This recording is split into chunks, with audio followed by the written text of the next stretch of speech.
sérem van nekünk. Bronzszínű az üvegkönyvet kérdezem. Természetesen bronzszínű az üveg. Természetesen nagyon gratulálunk neki.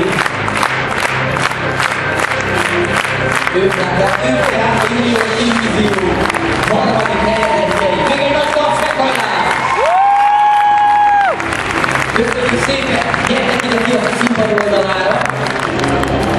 Ott álljatok meg egy csomóba.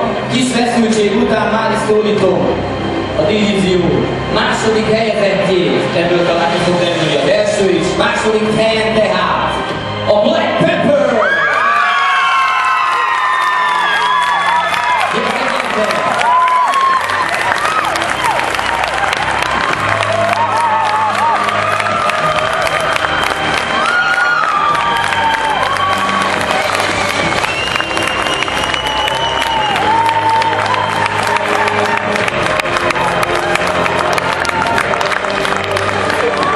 Bravo, bravo, bravo!